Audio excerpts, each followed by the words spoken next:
नमस्ते बच्चों। हमने पिछले वीडियो में वर्षा जलद का एक हिस्सा पढ़ा था, जिसमें श्री रामचंद्र जी अपने छोटे भाई लक्ष्मण और सीता जी के साथ वन में जाते हैं। वहां से सीता जी का अपहरण होता है और उसी समय का प्राकृतिक चित्रण है बच्चों। आसमान में घोर गर्जना हो रही है। रामचंद्र जी बोल रहे हैं कि भाई लक्ष्मण, प्रिया के बिना मेरा मन बहुत डर रहा है, सीता जी के बिना। और आसमान में बिजली चमक रही है, घन घन माने बादलों में बिजली चमक रही है और बिजली चमक करके चली जा रही है। तो कहते हैं बच्चों कि जैसे दुष्ट व्यक्ति का प्रेम होता है वो क्षणिक होता है, किसी के साथ आज है कल स्वार्थ है तो दूसरों के साथ, उसी प्रकार बिजली आती है जाती है। और पानी से भरे हुए बादल जमीन के नीचे आकर के बरस रहे हैं।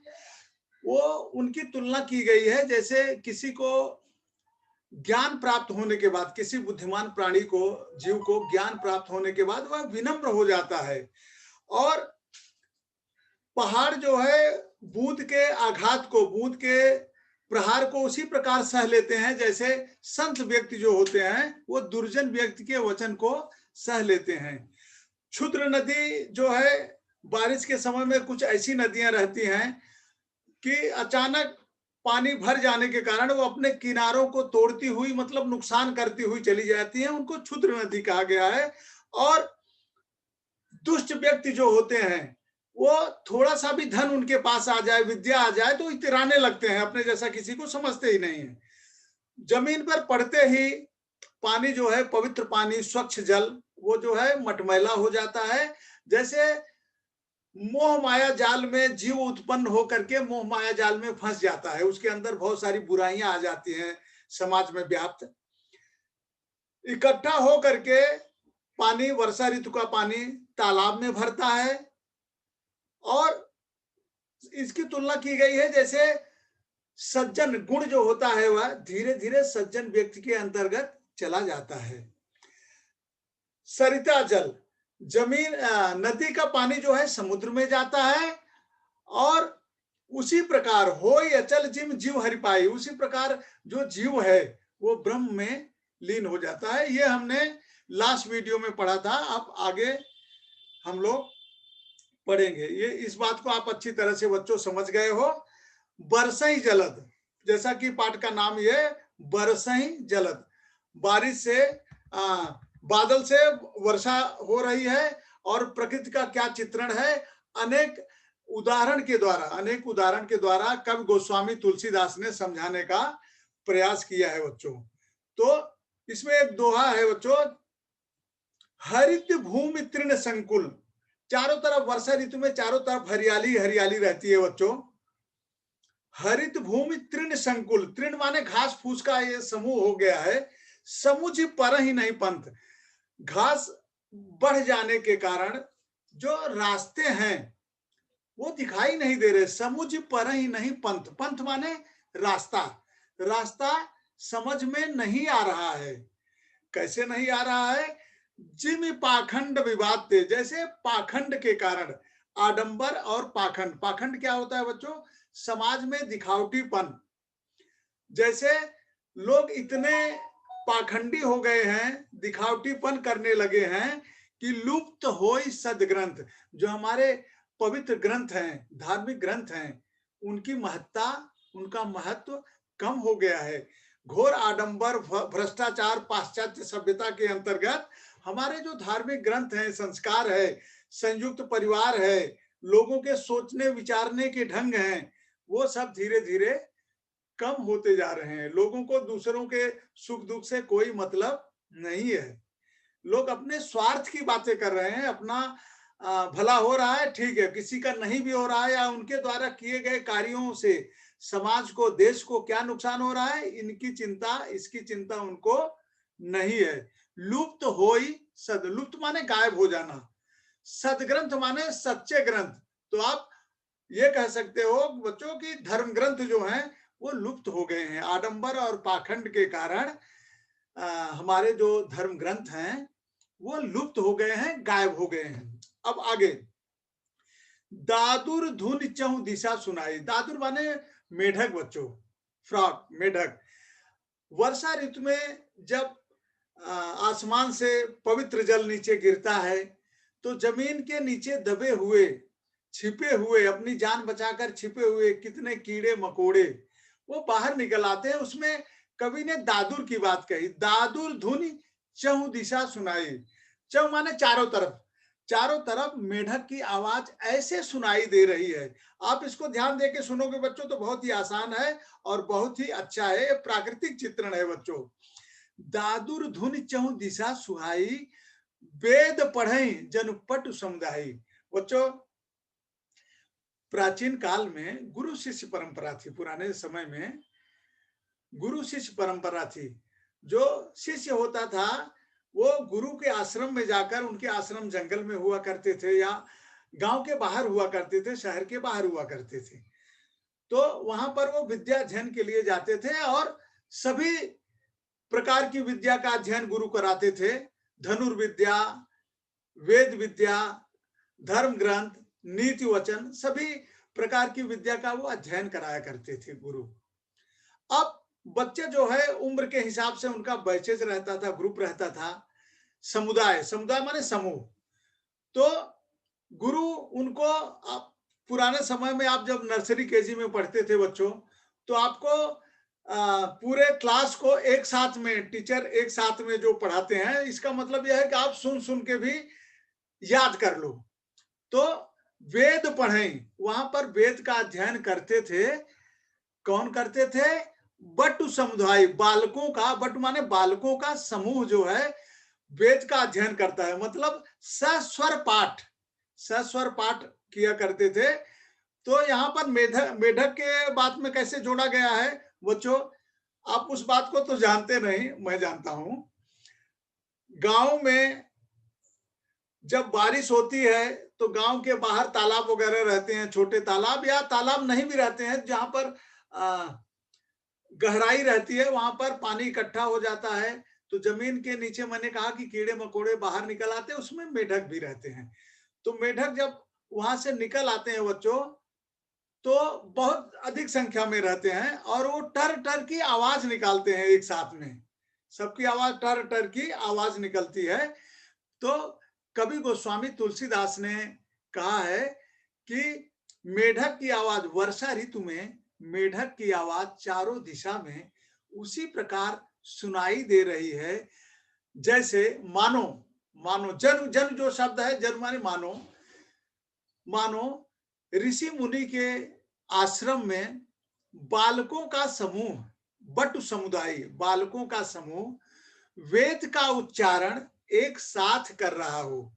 वेद का उच्चारण एक साथ कर रहा हो, जैसे गायत्री मंत्र है, वेद है, उसका उच्चारण मिलकर के एक साथ में सब बच्चे सस्वर पढ़ते हैं। तो ऐसे लगता है, मेढक को देख करके ऐसे लगता है कि किसी ऋषि मुनि के आश्रम में बालकों का समूह जो है वेद का उच्चारण कर रहा है, वेद की ऋचाओं का पवित्र उच्चारण कर रहा है।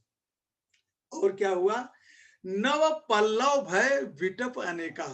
नव, नव माने नया, पल्लव माने पत्ते, भय विटप अनेका। देखो, आप ध्यान दो, आपके विद्यालय के ग्राउंड में या कहीं पर आपने देखा होगा बच्चों कि फरवरी मार्च के महीने में, जनवरी के बाद फरवरी मार्च के महीने में पत्ते जो है अधिक संख्या में गिर जाते हैं और उसमें नए पत्ते आने लगते हैं, डार्क ग्रीन, गहरा हरा, नए पत्ते आ जाते हैं।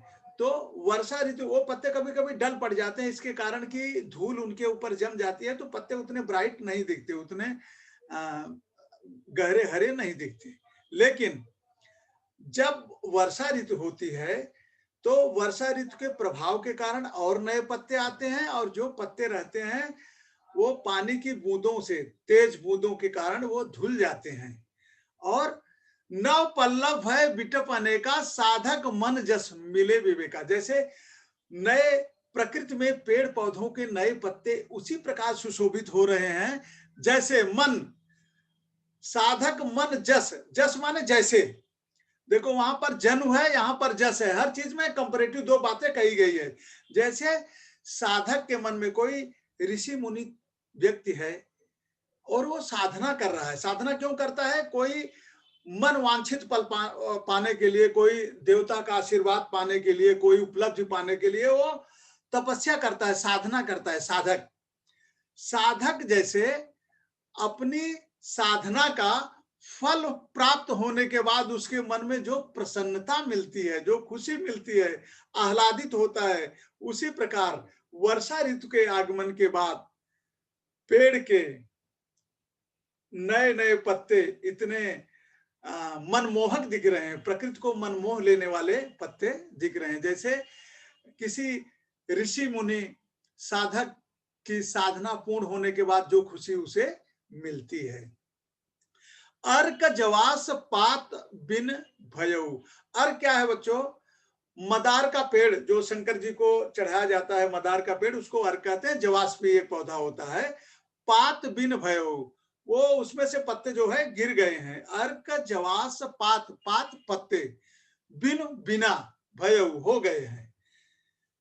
जस सुराज खल उद्यम गयऊ। यहाँ पर एक राजनीतिक बात बताई गई है बच्चों कि अगर कोई अच्छा राजा आता है और अच्छा और कठोर और प्रजा हितैषी राजा आता है, राजगद्दी पर संभालता है, तो जो दुष्ट प्रवृत्ति के भ्रष्टाचारी लोग रहते हैं उनके भ्रष्टाचार पर अंकुश लग जाता है, रुकावट हो जाता है। वो मतलब या तो देश से निकाल दिए जाते हैं या तो अपने रोजगार में ईमानदारी बरतते हैं।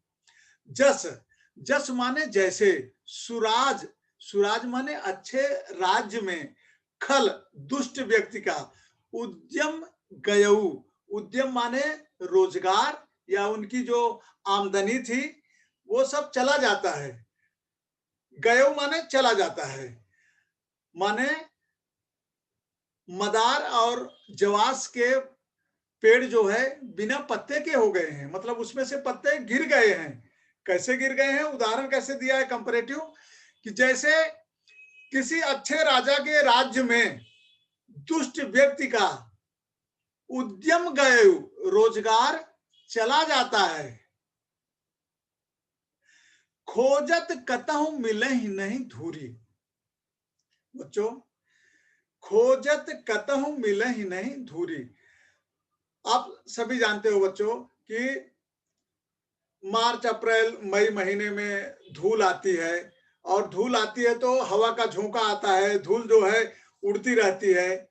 घरों में, क्लासरूम में, सब जगह धूल ही धूल उड़ती है। कभी कभी ऐसे लगता है धूल के कारण अंधेरा छा गया है। तो खोजत कतहु मिले ही नहीं धूरी।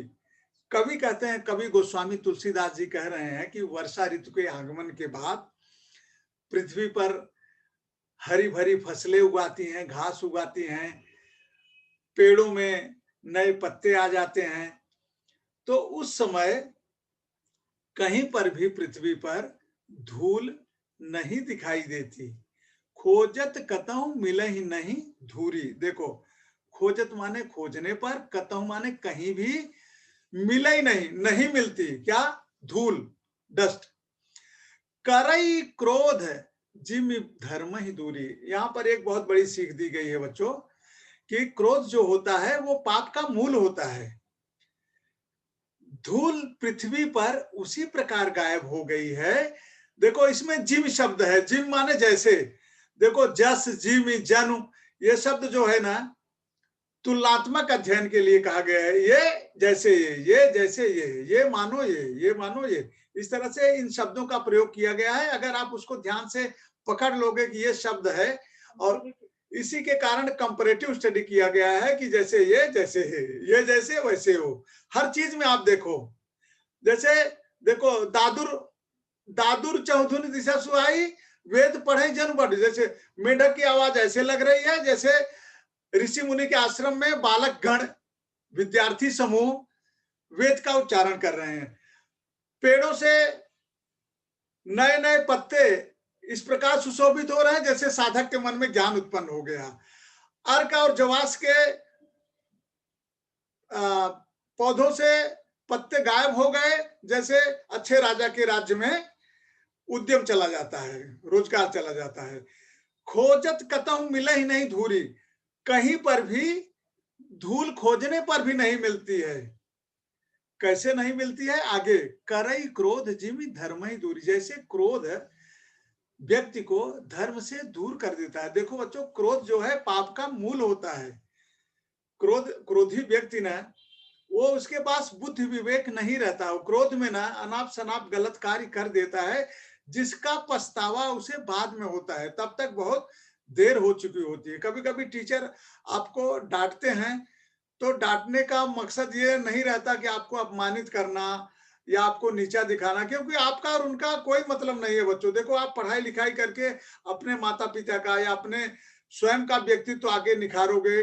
टीचर से आपका संपर्क, अगर अच्छी दोस्ती है तो फोन पे good morning, good afternoon, thank you sir, इतना ही तक सीमित है। लेकिन टीचर जब आपको कभी डांटते हैं, तो डांटने के पीछे ये रहता है कि आपके अंदर जो कमियां हैं, वो कमियां दूर हो जाएं। कई बच्चे गुस्सा भी कर लेते हैं ऐसे। तो अगर गुस्सा करोगे बच्चों, तो आपका ज्ञान जो है ना, वो कम हो जाएगा, नष्ट हो जाएगा। गुरु के प्रति नहीं, इवन माता पिता का भी आपको सम्मान करना चाहिए। माता पिता जब आपको कोई चीज के लिए ना बोलते हैं, तो उनका भी सम्मान करना चाहिए। उसमें आपकी भलाई छिपी हुई है। वो माता पिता सबसे बड़े, गुरु से भी बड़े आपके शुभ चिंतक हैं। अगर आपको पिकनिक कैंप या कुछ के लिए नहीं भी भेज रहे हैं, तो उसमें भी आपकी भलाई उनको देखना रहता है कि बच्चा मस्ती करेगा या कुछ करेगा। पैसे की बात नहीं रहती, बात यह रहता है कि आपकी भलाई उनका मेन मकसद है। आप सुरक्षित रहो, अच्छे रहो, आगे बढ़ो। ये सबसे बड़े जो वेल विशर हैं बच्चों, वो आपके पेरेंट्स हैं। तो इसलिए उनके प्रति भी आपके मन में दुर्भावना या गलत भावना नहीं होनी चाहिए, उनका सम्मान करना चाहिए। वो सबसे बड़े गुरु आपके हैं। तो देखो बच्चों, खोजत कतहु मिले ही नहीं धूरी, करई क्रोध जिमि धर्म ही दूरी। जैसे क्रोध करने से बच्चों ना, क्रोध करने से धर्म दूर हो जाता है। एक व्यक्ति गुस्से में मंदिर जाएगा, कोई श्रद्धा नहीं, भक्ति नहीं, तो धर्म की क्या बातें करेगा। किसी को आप उपदेश दे रहे हो कि हमें गुस्सा नहीं करना चाहिए, मुझे सबसे मिलजुल कर रहना चाहिए, आप खुद गुस्सा कर रहे हो, तो उस उपदेश का क्या मतलब है। तो अर्थ समझो, करई क्रोध, जैसे क्रोध कर देता है, क्या कर देता है? धर्म ही दूरी, धर्म से दूर कर देता है। क्रोध जो है वो धर्म से दूर कर देता है। सच संपन्न सोह मही कैसे, सच माने चंद्रमा। अब यहां देखो बेटो, चांदनी रात में पृथ्वी जो है सुशोभित हो रही है। पृथ्वी का सौंदर्य जो है मन को मोह लेता है। सच संपन्न, चंद्रमा से संपन्न, मही पृथ्वी कैसी लग रही है, मतलब अच्छी लग रही है। आगे वाली पंक्ति में किया गया है, उपकारी कहे संपत्ति कैसी। वो जो है चंद्रमा आसमान में उसी प्रकार सुशोभित हो रही है पृथ्वी पर, जैसे उपकारी लोगों की संपत्ति सुशोभित होती है। अब यहाँ पर एक बात आ गई है बच्चों, जो उपकारी लोग होते हैं बच्चों, वो विद्या, जिस प्रकार वृक्ष, संस्कृत के श्लोक का मैं अर्थ आपको बता रहा हूँ, श्लोक पढ़ के कुछ फायदा नहीं। जिस प्रकार वृक्ष अपने फल स्वयं नहीं खाते हैं, नदी अपने जल को स्वयं नहीं पीती है, उसी प्रकार जो सज्जन व्यक्ति होते हैं, वृक्ष कबहु नहीं फल भके, वृक्ष जो है अपने फल को स्वयं नहीं खाते हैं। नदी न संचय नीर, नदी अपने जल को स्वयं के लिए नहीं रखती है, परमार्थ के कारण, दूसरों की भलाई के लिए, साधुन धरा शरीर। जो आपने पढ़ा कि धर्म क्या है, जो सज्जन व्यक्ति होते हैं, जो सज्जन व्यक्ति होते हैं, अच्छे लोग होते हैं, वो उसी प्रकार हैं, उनके धन दौलत का समाज की भलाई के लिए ऐसे खर्च करते हैं, जिस प्रकार वृक्ष अपने फल को स्वयं नहीं खाते हैं, नदी अपने जल को स्वयं नहीं पीती है, उसी प्रकार जो सज्जन व्यक्ति होते हैं, वो अपने धन दौलत को परिवार के साथ साथ, ऐसा नहीं है कि परिवार को नेग्लेक्ट करके दूसरों की भलाई किया, वो अपने धन दौलत को परमार्थ, परमार्थ माने समाज की भलाई के लिए खर्च करते हैं, इकट्ठा करते हैं। तो यहीं पर बताई गई है, उपकारी के संपत्ति जैसी। पृथ्वी चंद्रमा से सुशोभित ऐसे लग रही है, जैसे उपकारी व्यक्ति की संपत्ति हो। मैंने उपकारी शब्द, उपकारी माने दूसरों की भलाई करने के लिए, दूसरों की भलाई, उपकार कहते हैं ना, मैं ये उपकार आपका जिंदगी भर नहीं भूलूंगा। आप उपकार क्या है?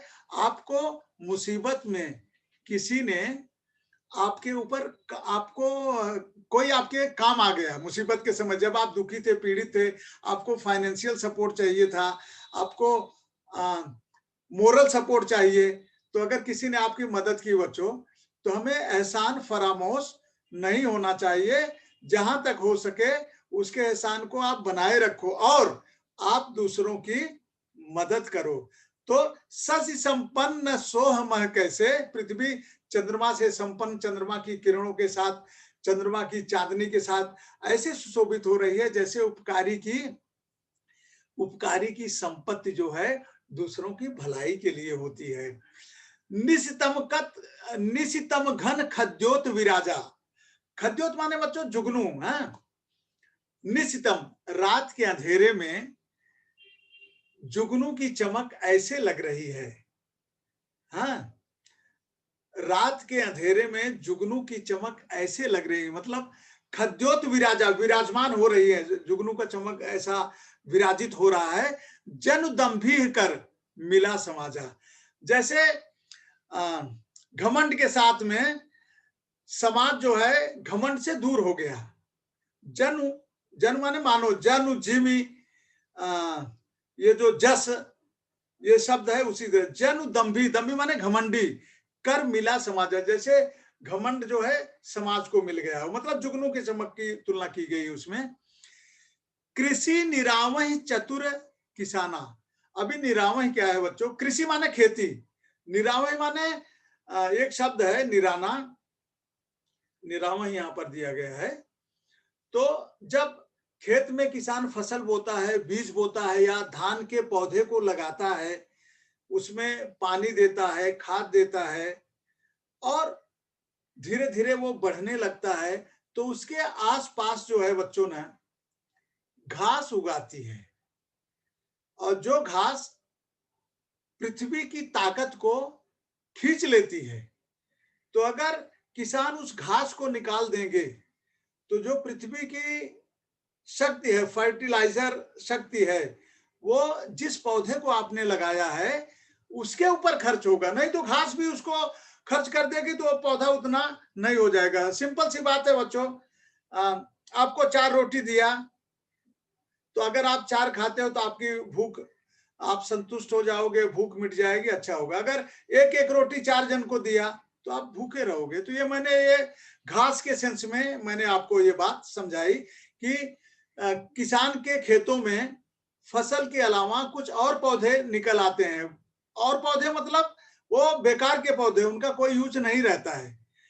तो उसको किसान जो है अपने औजार से, खेती के औजार से उनको निकाल लेता है। और कई बार ऐसे निरावही का शब्द ऐसे भी कह सकते हो बच्चों, ये मैंने आपको समझाने के लिए कहा है। बाकी निरावही मतलब निराना शब्द है। आप पाठ के अंत में शब्दार्थ में जाओगे तो वहां आपको मिलेगा। इसका आलू का पौधा होता है बच्चों ना, आलू, तो उसकी जड़ में आलू उगता है जमीन के नीचे, तो उसकी मिट्टी को किसान एक खेती करने के औजार से सॉफ्ट बना देता है, सॉफ्ट बना देता है, जिससे कि जड़ें ज्यादा निकलें, ज्यादा फैलें, और उसमें आलू आलू जो है अधिक संख्या में, अधिक बड़े पैदा हों। तो उसको भी निराना कहते हैं। कृषि निरावह चतुर किसाना। किसान जो है अपने खेतों में खेती की देखभाल कर रहे हैं। निराना को आप देखभाल कर सकते हो, देखभाल कर रहे हैं। उसमें जो घास या अन्य पौधे हैं जो अनाज के लिए नुकसानदायक हैं, उन्हें वो निकाल दे रहे हैं। चतुर किसाना माने होशियार किसान। जिम बुद्ध तजहि मोह मद माना। जैसे बुद्धि के प्राप्त हो जाने के बाद, ज्ञान के, बुद्ध माने ज्ञान, ज्ञान के प्राप्त हो जाने के बाद तजहि माने त्याग देते हैं। हाँ, क्या त्याग देते हैं बच्चों? मोह मद, इसका त्याग कर देते। जैसे मोह मद का त्याग कर देते। बुद्धि देखो बच्चों, किसी के पास बुद्धि आ जाती है ना, मोह माया जाल में उलझा रहता है, बुद्धि के प्राप्त होने के बाद उससे मुक्त हो जाता है। मद माने घमंड। इसमें भी कहा गया है बच्चों, जिस प्रकार वृक्ष में फल लगता है तो उसकी डालें झुक जाती हैं, तो ये विनम्रता का प्रतीक है। और अगर आपको धन दौलत या शक्ति मिली है, मान सम्मान मिला है, तो आपको विनम्र स्वभाव बन जाना चाहिए। और मद माने घमंड, घमंड का त्याग कर देना चाहिए बच्चों। देखो घमंड जो है ना, वो भगवान का आहार है। घमंड किसी को भी कभी भी घमंड अच्छा नहीं है। अभी आप कहोगे गर्व ना, गर्व मतलब कैसा है बच्चों? गर्व अलग है, घमंड अलग है। गर्व जो है कभी कभी हमारे लिए लाभदायक होता है। जैसे हमें अपने देश पर गर्व है, हमें अपने माता पिता, अपने गुरुजनों पर गर्व है। तो वो गर्व माने यह है कि आप प्राउड करते हो उनके ऊपर कि हमारे ऐसे गुरु हैं, हमारी ऐसी टीचर हैं, हमारे माता पिता हैं, तो वो अलग है। यहाँ पर मद माने घमंड। घमंड जो है वो गलत है कि हमारे जैसा, मेरे जैसा कोई नहीं, वो घमंड उसको कहते हैं बच्चों। तो चतुर किसान अपनी खेती की देखभाल करते हुए ऐसे लग रहे हैं जैसे ज्ञान प्राप्त हो जाने के बाद जिम बुद्ध तजहि मोह मद ज्ञाना, जैसे ज्ञान प्राप्त होने के बाद ज्ञानी लोग मद मोह का त्याग कर देते हैं, मोह मद लालच का त्याग कर देते हैं। देखियत चक्रवाक खग माही, एक चक्रवाक पक्षी होता है बच्चों। देखिए चक्रवाक खग माही, काली ही पाही जीव धर्म पराही, कली ही पाही। चक्रवाक पक्षी ऐसे दिखाई दे रहे हैं, खगमाही नाही, कली ही, कलयुग के आने के बाद, जैसे कलयुग एक समय है बच्चों, द्वापर युग, त्रेता युग, कलयुग। जैसे कलयुग आ जाने के बाद धर्म जो है पराया हो गया है। धर्म का मतलब धर्म कम हो गया है, धर्म गायब हो गया। गायब हम नहीं बोलेंगे बच्चों, धर्म पराही, पराया हो गया है, गायब हो गया है, कम हो गया है। कली माने कलयुग। विविध जंतु संकुल मही व्राजा, जमीन पर विविध जंतु संकुल, इस पृथ्वी पर मही, विविध जंतुओं का समूह इस पृथ्वी पर विराजमान है। प्रजा बाढ़ जिम पाई सुराजा, जैसे अच्छे राजा के राज्य में, सुराजा, सुराजा माने अच्छे राजा के राज्य में प्रजा की जो है उन्नति होती है। जहता रहे पथिक थकी नाना, अभी एक जगह से दूसरी जगह जाने के लिए आज ट्रांसपोर्ट है बच्चों। उन दिनों ट्रांसपोर्ट नहीं हुआ करता था, यातायात के साधन सुलभ नहीं थे। तो एक जगह से दूसरी जगह यात्री जाने के लिए लोटा डोरी लेके जाते थे, कुआं खुदा रहता था, पानी पीते थे, पेड़ के नीचे आराम करते थे। पथिक माने यात्री। जहता रहे पथिक थकिनाना, अब प्राकृतिक चित्रण है ना, और ये जंगल में है, तो यहाँ जहता माने यहाँ वहां, यात्री जो है थके हुए हैं। नाना प्रकार के यात्री, नाना माने किसी कारणवश जा रहे हैं, बिजनेस के लिए जा रहे हैं, रिलेटिव के यहाँ जा रहे हैं, कहीं जा रहे हैं। जहता माने यहाँ वहां, रहे पथिक थकी नाना, नाना प्रकार के पथिक माने यात्री, थक गए हैं, मतलब पेड़ के नीचे आराम कर रहे हैं, पानी पी रहे हैं। जीव इंद्रिय गण उपजे ज्ञाना, जैसे किसी ज्ञानी पुरुष को तपस्या करने के बाद अगर उनको ज्ञान प्राप्त हो जाता है तो उनको एक आत्मसंतुष्टि होती है बच्चों। इंद्रियां जो है उनकी संतुष्ट हो जाती हैं कि हे प्रभु, आपने मुझे ज्ञान प्राप्त करा दिया। तो इस प्रकार ये अब वर्षे जलद का जो अगला हिस्सा है बच्चों, दोहा है, उसमें प्रकृति का चित्रण और धर्म की बात, खानदान की बात, कपूत की बात कही गई है। तो उसको हम पढ़ेंगे। कबहुक प्रबल बह मारुति, कबहुक माने कभी कभी, प्राकृतिक चित्रण है, कभी कभी तेज हवाएं बह रही हैं, कभी कभी प्रबल, प्रबल माने तेजी से, बह बहती हैं, मारुति वायु हवा, जह तह यहां वहां, मेघ बिलाए, आसमान में बादल छाए हुए हैं, तेज हवाएं चल रही हैं। बादल बिलाही माने गायब हो जा रहे हैं, बादल कभी गायब हो जा रहे हैं। जहता मेघ बिलाही, जिम कपूत के उपजे, उदाहरण देखो, जिमी तम जम, ये बार बार आया है, यहां पर जह तह आया है।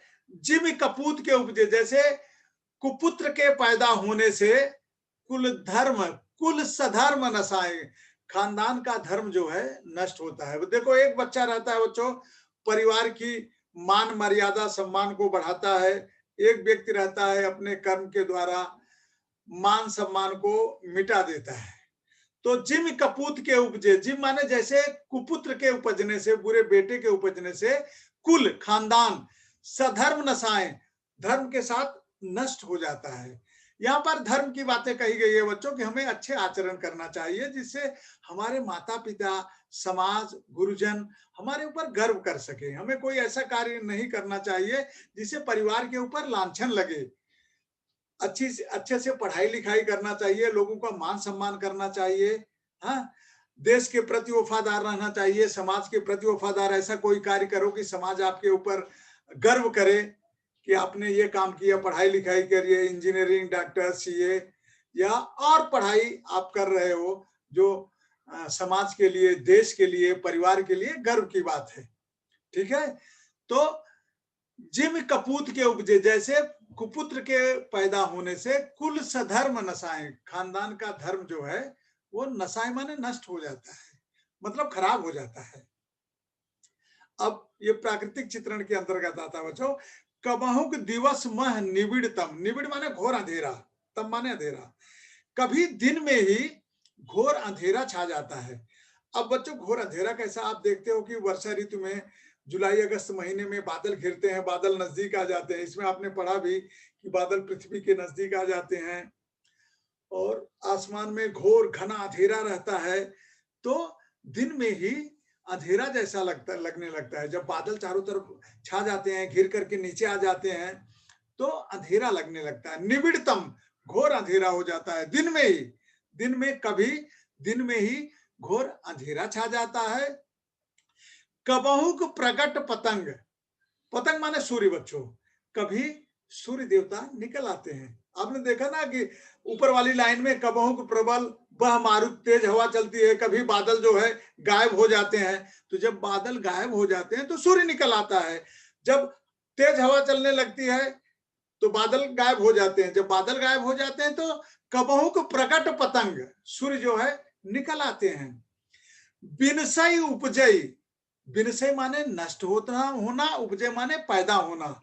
ज्ञान जिमी, पाई कुसंग सुसंग, जैसे बच्चों बिनसई उपजई ज्ञान जिम, जैसे ज्ञान जो है उत्पन्न होता है और नष्ट होता है। किस कारण होता है बच्चों? पाई कुसंग सुसंग। देखो बच्चों, सुसंग माने अच्छे व्यक्ति के संग में ज्ञान जो है पैदा होता है। अगर आप दोस्ती कर रहे हो किसी अच्छे व्यक्ति से, पढ़ने वाले व्यक्ति से, तो आपकी पढ़ाई में भी इंप्रूवमेंट होगा, आपकी पढ़ाई भी आगे बढ़ेगी। देखा देखी आप जो है उसी को फॉलो करोगे, उसी की सलाह लोगे और आप आगे जाओगे। अगर आप मस्तीखोर, कुसंग, बुरे व्यक्ति के संग रहोगे तो आपके अंतर्गत बहुत सारी बुरी आदतें आ जाएंगी। आप उसके व्यक्तित्व से प्रभावित हो, जो जो खराब हरकत करता है वो भी करने की कोशिश करोगे, तो आपका जो है विनसई ज्ञान जो है नष्ट हो जाएगा। अगर सिंपल सी बात है बच्चों, अच्छे लोग के साथ में रहोगे तो अच्छा होगा, बुरे लोग के साथ में रहोगे तो आपका व्यवहार भी बुरा होगा। क्योंकि बच्चों ये साथ जो है ना, साथ को आप बहुत इजीली मत लो। ये आपके करियर को, चरित्र को आपको बदल देगा। अच्छे लोगों की संगत करते हो बच्चों, पढ़ने वाले बच्चे, तो आपको पढ़ाई के प्रति फोन पे बातचीत करेगा कि ये सम कैसा है, वो सम कैसा है। अगर गलत काम करोगे तो वो गलत बात करेगा। तो ये इस प्रकार हमने बरसा ही जलद कविता की व्याख्या की। आपने अच्छी तरह इसको समझ लिया है। कुछ कठिन शब्द दिए गए हैं जिनको आप ध्यान से देख लीजिए, मैंने व्याख्या करते समय आपको बताया है। फिर से एक बार मैं, शब्द संसार है, आपके टेक्स्ट बुक का ही है, ये दिया गया है, उसको मैं, चूंकि ये कविता कठिन है बच्चों, तो आप इसको अच्छी तरह से एक एक शब्द जो है आप समझ लो। घोरा शब्द देखो, घोरा शब्द कहां पर आया है? घन घमंड गर्जत नभ घोरा। हाँ, घोरा का अर्थ है भयंकर।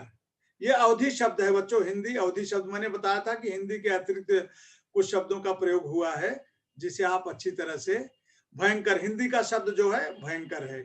डरपत मन मोरा, ये भी है। डरपत माने डरना, डरावना। मन मोरा माने मेरा मन जो है डर रहा है। हे भाई लक्ष्मण, आसमान में बादल गरज रहे, मेरा मन डर रहा है। खल, खल माने दुष्ट, ये हिंदी का शब्द है बच्चों। ये खल आप बोलते हो, खल प्राणी, दुष्ट प्राणी।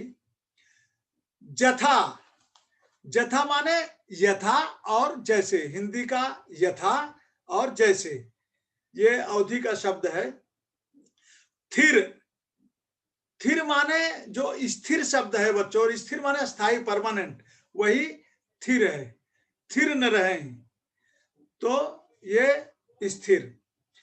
नियराई, ये अवधि शब्द है, लेकिन मैंने पढ़ाते समय आपको बोला था कि जो नियर शब्द है, NEAR, नियर माने नजदीक, पास, वो वही शब्द है नियराई।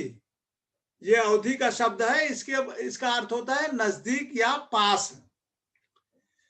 नवहि, नवहि बुद्ध विद्या पाई। नवहि माने विनम्र, झुकना, नम्र होना, नवहि। बुध, बुद्ध शब्द भी आया, बुद्ध माने बुद्धिमान। तोराई, वो क्षुद्र नदी चली तोराई। तोराई माने अपने दोनों पाटों को, दोनों किनारों को तोड़ते हुए, पेड़ पौधे मकान को गिराते हुए। तोराई, तोराई तोड़ना शब्द से बना है बच्चों, तोड़ना, तोड़ना, तोराई। यहाँ पर अवधि शब्द है, इसका अर्थ दिया हुआ है हिंदी का, तोड़कर। क्षुद्र नदी भरी चली तोराई, क्षुद्र नदी भर करके अपने किनारों को तोड़ते हुए, तोड़ना। ढाबर, ढाबर माने मटमैला पानी। भूमि परत भा ढाबर पानी, जमीन पर पड़ते ही स्वच्छ जल जो है मटमैला हो गया। लपटानी, मोह माया जाल में लपटानी। लिपटना, जीव जो है मोह माया जाल में लिपट जाता है, पैदा होता है तो पवित्र रहता है, इसके बाद संसार में मोह माया जाल में उलझकर लिपट कर रह जाता है। अवधि शब्द है। जिमी, मैंने पढ़ाते समय जिमी, जहू, जानो, मानो बार बार आया है। जिमी माने जैसे, हर चीज का तुलना, हर चीज की तुलना की गई है बच्चों, तो इस तरह से यहाँ पर शब्दों का प्रयोग उसी तरह से, जिमी, जन, मन, ये हुआ है।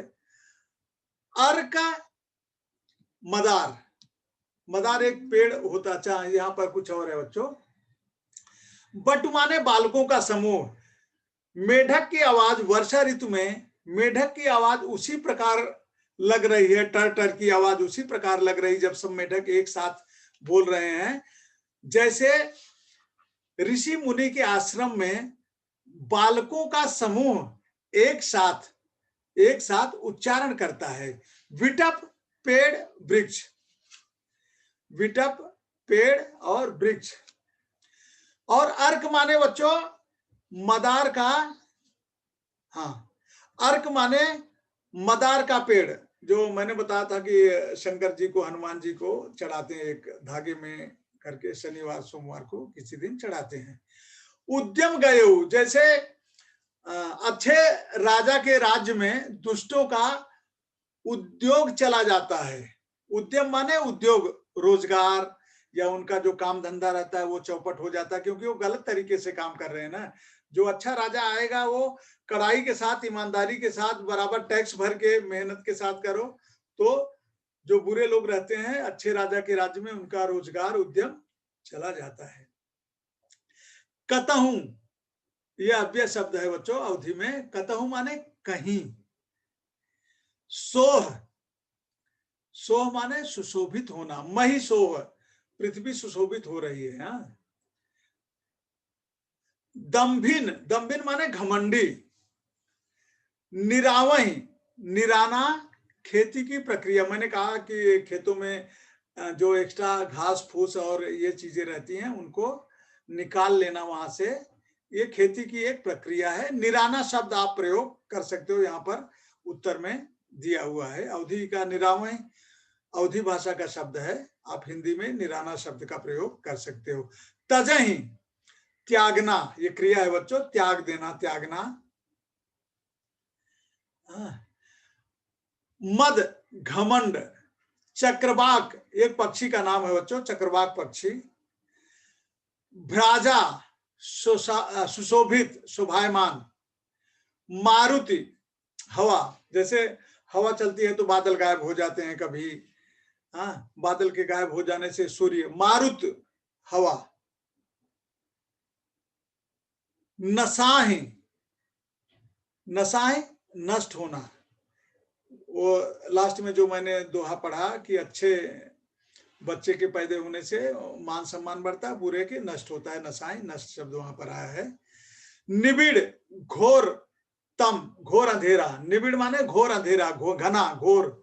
निबिड़ तम आया, तम के पहले निबिड़ आया है बच्चों, तो इसको घोर और घना, अंधेरे, अंधेरे के उसमें विशेषण के तौर पर इसको प्रयोग हुआ है। विनसई, नष्ट होना। तो इस प्रकार शब्दार्थ को आप अच्छे से पढ़ लेना बच्चों। ये कविता परीक्षा के लिए बहुत ही उपयोगी है, क्योंकि बहुत सारे कुछ कविताएं और पाठ निकाल दिए गए हैं जो हैं वो महत्वपूर्ण है। चूंकि ये पुरानी हिंदी का है तो ये परीक्षा की दृष्टि से बहुत ही महत्वपूर्ण है, आप इसको ध्यान से पढ़िए। आइए इस पाठ से संबंधित हम लोग कुछ व्याकरण पढ़ते हैं। मैं ये मान के चलता हूं कि इसके अर्थ और भावार्थ आप अच्छी तरह से समझ गए हैं, मैंने क्लास में भी पढ़ा है और वीडियो भी भेज रहा हूं। तो इसके व्याकरण के अंश, व्याकरण भी मैंने आपको कुछ व्याकरण पढ़ाया है, आइए रिवीजन करते हैं। सूचना के अनुसार कृतियां कीजिए। शब्द भेद, पहला प्रश्न रहता है निम्नलिखित शब्दों के भेद पहचान कर लिखिए। तो भेद के नाम लेना है। वाक्य में कुछ शब्द दिए रहेंगे, अधोरेखांकित किए रहेंगे, अंडरलाइन किए रहेंगे, आपको पहचानना है कि वो संज्ञा, सर्वनाम, क्रिया, विशेषण क्या है, आपको पहचानना रहेगा। तो आपको यहाँ पर दिया हुआ है, अधोरेखांकित शब्दों के शब्द भेद पहचान कर लिखिए। भूमि परत बा ढाबर पानी, जमीन पड़ते ही पानी जो है मटमैला हो जाता है। तो यहाँ पर अंडरलाइन जो किया हुआ है शब्द जो है वो पानी शब्द किया हुआ है। तो पानी आप सभी समझ सकते हो बच्चों कि संज्ञा है, और संज्ञा में द्रव्यवाचक, पानी, दूध, तेल, ये द्रव्यवाचक संज्ञा है। जिस जिस शब्द से द्रव्य का बोध होता है उसे द्रव्यवाचक संज्ञा कहते हैं। नव पल्लव भय विटप अनेका। नव माने नव, नया, नवीन। तो नया शब्द जो होता है बच्चों ये गुणवाचक विशेषण के अंतर्गत आता है। बच्चों आपने अव्यय भी पढ़ा है, मैंने अव्यय का वीडियो भी भेजा है। तो जो शब्द लिंग वचन काल के आधार पर कभी भी परिवर्तित नहीं होता, चेंज नहीं होता, उसको अव्यय कहते हैं। यहाँ पर कुछ अव्यय दिए हुए हैं, उसे वो आपको वाक्य में प्रयोग करना है। नहीं और इसलिए, तो ये आपको वाक्य बनाने हैं, लेकिन आप जो है मीनिंगफुल वाक्य बनाइए जिसका अव्यय के रूप में ही वाक्य में प्रयोग हो। नहीं शब्द का जो है अव्यय के रूप में ही वाक्य में प्रयोग हो। तो यहां पर वाक्य दिया हुआ है, जनक कॉलेज नहीं जाता, नहीं जाता, नहीं शब्द का वाक्य प्रयोग किया हुआ है। बेचन, बिजली का बिल अदा नहीं कर पाया इसलिए बिजली आपूर्ति खंडित हो गई। इसलिए जो है बच्चों आपको समुच्चय बोधक अव्यय के तौर पर प्रयोग करना है दो वाक्यों को जोड़ने के लिए। तो यहां पर किया गया है। आप दूसरे वाक्य भी बना सकते हो, आपको ये शब्द दिए रहेंगे, वाक्य अपने सुविधा के अनुसार बना सकते हैं। संधि बच्चों, स्वर संधि, व्यंजन संधि, दो इसमें दिया हुआ है कि आप देखो संधि जो है शब्दों को जोड़ना और विच्छेद अलग करना। यहां पर दिया है संधि शब्द, आपको बताना है कि ये कौन सी। विद्यार्थी, विद्यार्थी, संधि भेद, अथवा या तो आपको विच्छेद करना है या संधि करना है और उनके भेद बताने हैं बच्चों। तो उत्तर में आप देख रहे हो दिया है विद्या अर्थी। यहां पर ध्यान देने योग्य बात है बच्चों, विद्या आ और यहां पर अर्थी, तो दोनों में आ, तो आ ई अगर आता है तो स्वर संधि आता है, स्वर और व्यंजन। जहां पर स्वर यहां पर अर्थी में भी है और विद्या में भी द्या आ, तो ये स्वर संधि के अंतर्गत आता है, दोनों को मिलाकर के विद्यार्थी। यहां पर अथवा दिया हुआ है, या तो पहला वाला कीजिए या अथवा वाला कीजिए, उसको आपको बताने की जरूरत नहीं, आप समझदार हैं। जगन्नाथ को विच्छेद करना है और कौन सी संधि है ये बताना है। तो जगत प्लस नाथ और ये व्यंजन संधि है। देखो जगत त और न ये व्यंजन है, तो यहां पर व्यंजन संधि हुई। तो बच्चों आज के इस पाठ में वर्षई जलद में बस इतना ही। आप इसको अच्छी तरह से देख लेना बच्चों, बहुत ही महत्वपूर्ण पाठ है। जब आपका लाइव क्लास रहेगा तो आप बताओगे तो मैं आपको लाइव भी मैंने पढ़ाया है और फिर से इसको रिवीजन करेंगे। आप इसको पढ़ लेना, जो कोई भी डाउट है आप मुझे लाइव क्लास में इससे पूछ सकते हो। धन्यवाद बच्चों।